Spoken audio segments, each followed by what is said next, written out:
I showed up to my family's holiday brunch with my kids. My dad smirked. Your presence always makes things harder. You should leave. My sister laughed. My kids asked, why didn't Grandpa want us? I just replied, let's go home. And we drove away. An hour later my mom called. Why is the bank card locked? We can't even pay the brunch tab. I ignored them until they went crazy and they finally made me angry enough to do something about it. Really do something. And when that switch flipped there was no going back. It wasn't just the brunch. It wasn't just one comment. It was years stacked on top of each other like a slow-building landslide. And that morning it finally collapsed. I used to think I had to keep the peace because I was the broken one. The single mom, the one whose husband traded in our family for a shiny new one across town. I thought being quiet meant being strong. That if I just swallowed the bitterness long enough, they'd eventually respect me again. I was wrong. The holiday brunch was supposed to be something nice. Something for the kids. I told them we were going to see Grandma and Grandpa, their aunts, everyone. They even helped pick out gifts. Little handmade things, drawings, a dollar store frame with a photo of all of us from 2 years ago. My daughter wanted to give it to my mom. When we walked in, the entire table went silent. My dad didn't even try to hide the smirk. Your presence always makes things harder. You should leave. Katie laughed like it was some dark inside joke. Amanda rolled her eyes, like she was already annoyed I hadn't stormed out yet. And my kids, they just froze, still holding their tiny gifts like they'd done something wrong. Then came the question. Why didn't Grandpa want us? It gutted me more than anything my parents had ever said. And they'd said a lot. But this was the moment I realized. They didn't care about my kids. Not really. They never did. I didn't say a word to them. I looked at my kids and said, let's go home. No tears. No begging. No scenes. Just silence. We got back in the car and while they played with their toys in the living room, I sat at the kitchen counter and opened the banking app. The family card, the one my parents used like a shared piggy bank despite never asking where the money came from, was still active. Still draining from my account. So I froze it. One click. I waited. About an hour later the first call came in. My mom. Then Katie. Then Amanda sent a half-panicked text to the family group chat. Why is the card not working? We can't pay for brunch. Are you home? Can you check it? Then came another one. Did you mess with the bank? Was there fraud? No, just me. No one asked if the kids were okay. No one asked why we left. Not even my mom, who always claimed she loved them so much. The only thing that seemed to matter was the bill. That was when I knew I'd been holding up a whole house of cards. And now I was ready to knock the rest of it down. The morning after brunch I woke up feeling lighter. Not happy, not yet, but clear. For the first time in years I wasn't pretending. I wasn't the peacekeeper, the apologizer, the invisible wallet they tapped whenever someone else in the family made a mess. I was just done. I made pancakes for the kids. They were quiet, still unsure if they'd done something wrong. I told them we'd have our own brunch next weekend. Just the three of us. Maybe we'd go to the zoo afterward. My daughter nodded. My son didn't say anything, just hugged me without asking. Then the phone rang. Katie. No apology. No explanation. No mention of what happened at brunch. Hey, so the rent's due today and Mom said you might be able to send it since their card's frozen for some reason. That was it. Like she was ordering takeout. I didn't even argue. I just ended the call. Nothing more to say. Katie's been living in that downtown apartment for 2 years. It's too expensive and she's been late on rent more times than I can count. Every time she ran to Mom, who then quietly texted me for a little help. I said yes every time. I justified it. Told myself Katie was younger, figuring things out, and that I was just being supportive. But what I really was stupid. I gave because I thought if I kept giving they'd eventually respect me. Maybe even love my kids the way they deserved. That if I just filled every gap, they'd see me as something more than the family embarrassment. The single mom. The one who got left. That fantasy died yesterday. 2 hours later my mom called. This time her voice was soft, concerned, the tone she used when she was about to manipulate me. She asked if everything was alright, if I'd meant to accidentally freeze the card. Said Katie was in a tough spot, and it'd mean a lot if I could cover her rent just this once. I asked her why she didn't mention what Dad said to me, or the fact that the kids heard it. She paused, then changed the subject. He didn't care. Not really. I told her I wouldn't be sending anything. She started to say something else, but I hung up. I sat there after the call, not crying, not angry anymore, just stunned at how transactional our whole relationship had become. And then Amanda texted me. She said she wasn't taking sides, but that freezing the card made the whole brunch awkward, and I could have just talked to them instead of making a scene. She actually used those words, like I threw a tantrum instead of quietly walking out with 2 confused, humiliated kids. The one who borrowed $1,800 last spring for urgent car repairs, and swore she'd pay it back after her promotion. The one who went on vacation a month later and never mentioned the money again. I let it go. Told myself she had a new job, a lot going on, that she'd pay it when she could. Now I looked at that silence differently. They all assumed I'd just swallow the disrespect again and again because I always had. But now I wanted that money back. I wasn't going to ask nicely. I was going to take it. And I knew exactly how. It wasn't about the money. It was about drawing the line. The one they'd never seen before because I'd never had the guts to draw it. Not until now. Amanda hadn't spoken a word to me since the brunch. Not a call, not a text about the kids, nothing. Then 2 days later, out of nowhere, she sends me a picture of her new shoes. "Thought of you," she wrote. I stared at the screen for a long second. Designer shoes. The kind she used to say were too bougie unless she was being treated. She had definitely treated herself this time. I scrolled up in our thread until I hit that one message from months ago.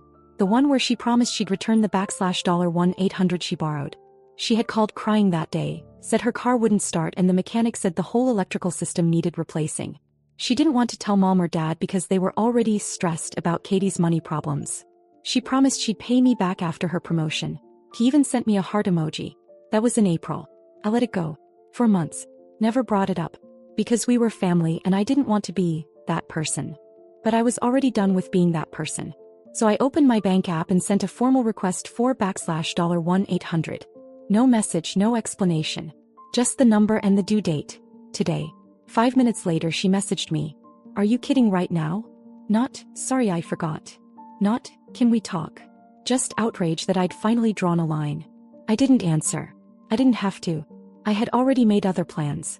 I called the travel agent I used to work with years ago and asked if there were any last-minute deals for a beach resort. Nothing huge, just somewhere warm with a pool and space for the kids to breathe. She found one. A cozy cabin suite at a family-friendly place with a kids' activity center, dolphin tours, the works. Cost me $1,682. And I paid for it with Amanda's money the minute she finally sent it. No thank you, of course.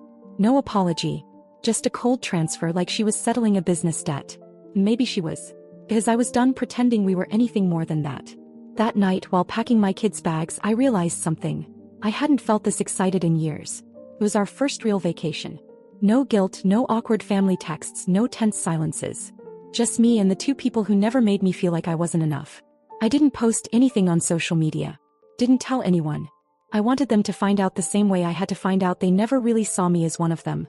Slowly, painfully, with no warning. Let them sit there wondering why I wasn't responding to their passive-aggressive texts. Let them guess where we were while they scrambled to figure out who was going to pay Katie's rent next month. Or why mom couldn't order groceries with the family card. I wasn't their crutch anymore. I wasn't their secret donor. I was gone. And every time I zipped up a suitcase I reminded myself. This isn't revenge. This is repair.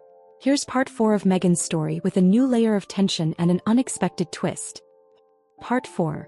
The photos they weren't supposed to see. The morning of the trip, I woke up before the kids and just sat on the edge of the bed staring at the suitcase. I still couldn't believe I'd actually done it. Booked a vacation, cut the financial leash, taken back my peace.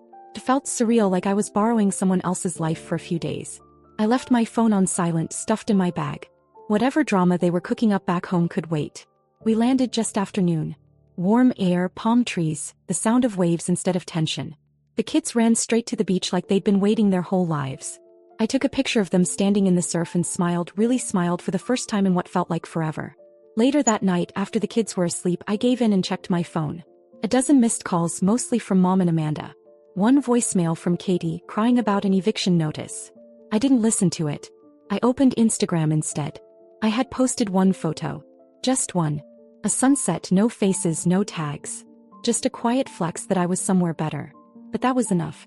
Amanda had commented under it. Wow. Must be nice to use family money for personal vacations. That was unexpected. First, she had the nerve to post it publicly. Second, she still believed the money I used was hers, like I had somehow stolen from the family pot. I hadn't even responded when she sent me the money. She knew it was for the debt she owed. And now she was twisting it like I was the one taking advantage. I didn't reply. But I didn't need to. The next morning, something happened I didn't plan. My grandfather called. He never calls. Ever. He usually just shows up during holidays, sits quietly in the corner and watches the chaos unfold. He's the only one who's ever spoken kindly to me without strings attached.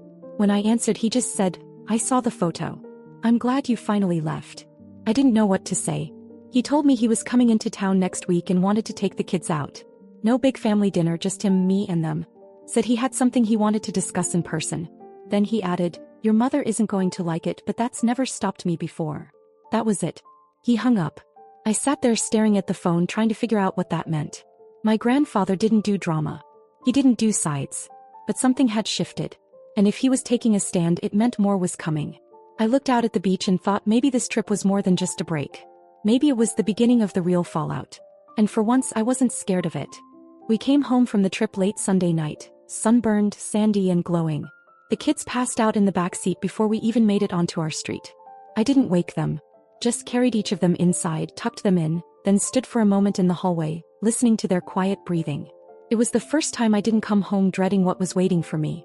I turned on my phone and it lit up like a dying firework. 23 messages. 8 missed calls. 2 voicemails. My mother had left a long, drawn-out message that started sweet and ended bitter. Amanda had sent a string of texts alternating between pretending nothing had happened and accusing me of ruining the dynamic of the family.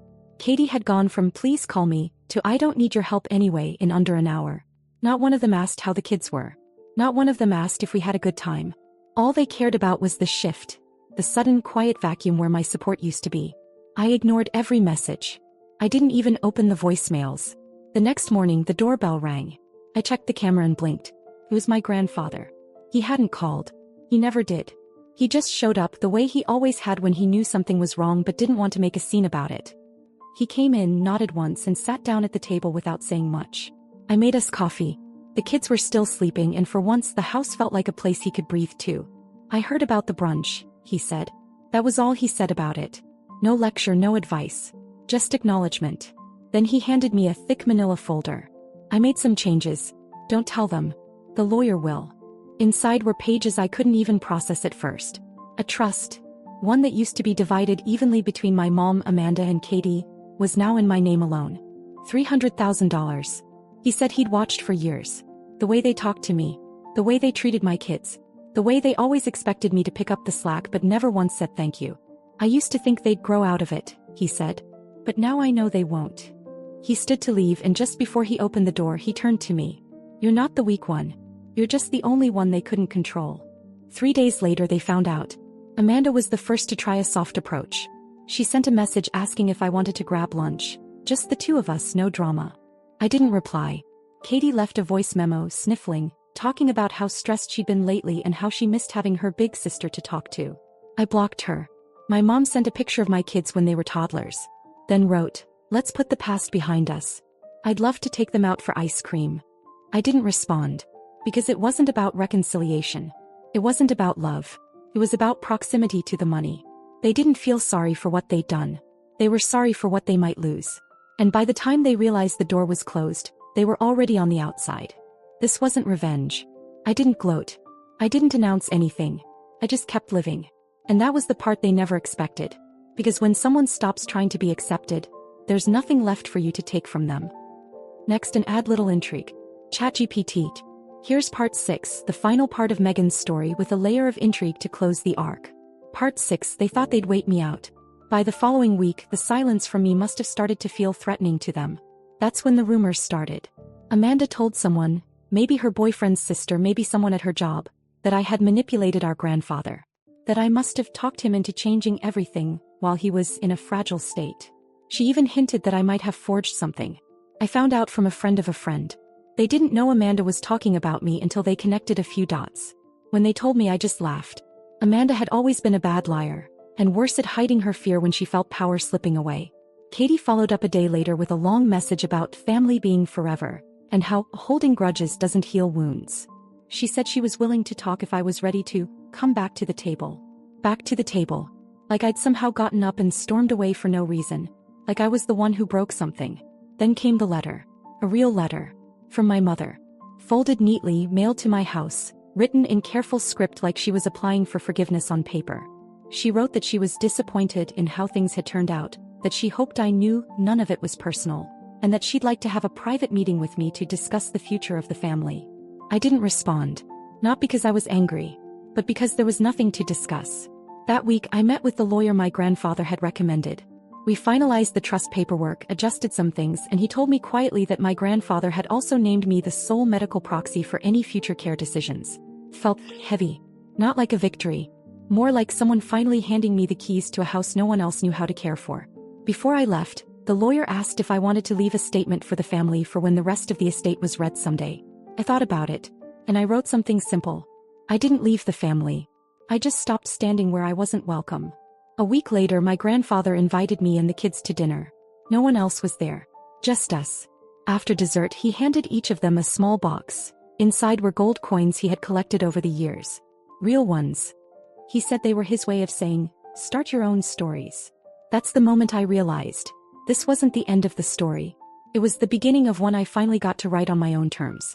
They'll keep talking, spinning new angles, waiting for me to come crawling back. But I never left broken. I left awake. The first update. It's been 3 weeks since I walked away from them. Really walked away, not just physically but from that desperate, aching need to be accepted by people who never planned to offer anything close to love. I've replayed every part of it in my head, not out of regret, but because it still doesn't feel real sometimes. How quickly they turned, how quiet the house is now, how calm I've become. I wasn't planning to write anything else, but I've been reading through the messages. From strangers. People who said I helped them feel less alone. Some even said they found the courage to confront their own families. And that's what made me sit down to do this. Because I owe all of you a thank you. And maybe one last chapter. A lot's happened in these 3 weeks. The lawyer finalized everything. The trust, the changes to the estate. It's done. They were all officially notified. Amanda, Katie, my mom. I didn't need to be there for any of it. I didn't want to be. Amanda sent me a long email the day after. The tone was professional, like a legal negotiation. She said she was disappointed in how things were handled, and asked if I'd be open to a conversation outside of attorneys. I didn't reply. She followed it up with a message saying she just wanted clarity about what Grandpa promised her. As if any of this was ever hers by right. Katie didn't reach out. But I know from someone who still talks to her that she's moved in with a friend after missing rent. I guess she figured Mom would cover it again. And for once Mom couldn't. Speaking of my mother, she came to my house. Parked outside for over an hour. Just sat there staring at the porch, probably hoping I'd come out and play peacemaker one more time. She didn't knock. I didn't go out. I watched from behind the curtain until she left. She sent a letter the next day. A real one mailed to my door. Said she was sad, said I was being influenced and letting old wounds fester. She wrote that family is bigger than hurt, and asked me to come over so we could reset. There was no apology. Not for what my dad said in front of my kids. Not for laughing with Katie. Not for letting Amanda pretend her debt to me never existed. Just more careful wording designed to protect herself. I shredded the letter without reading it again. My grandfather's kept his word. We've had dinner together twice a week. He's teaching my son how to carve little wooden puzzles, and my daughter calls him her beach trip grandpa. He doesn't bring up the rest of the family and I don't ask about them. It's unspoken, but we both know what was lost, and what was finally protected. As for me, I've been living. Real life. Not survival. I signed the kids up for swimming lessons. I painted our living room a soft green that feels like starting over. I even made plans for another trip next spring. Somewhere with mountains this time. I still get moments. Quiet ones late at night when I wonder if I should feel more guilt. When I remember how for most of my adult life I thought keeping the peace meant letting myself be torn apart a little more every year. But then I think about the way my daughter looked at me on the beach, holding my hand and smiling like the world was wide open again. And I know I made the right choice. So is this the end of the story? Maybe. I don't know if there will be more updates. Something happens, maybe I'll come back here. Maybe not. But for now, this is the last page. To everyone who followed this, who took the time to care, to reach out, to share, thank you. You reminded me that walking away isn't giving up. It's finally choosing yourself.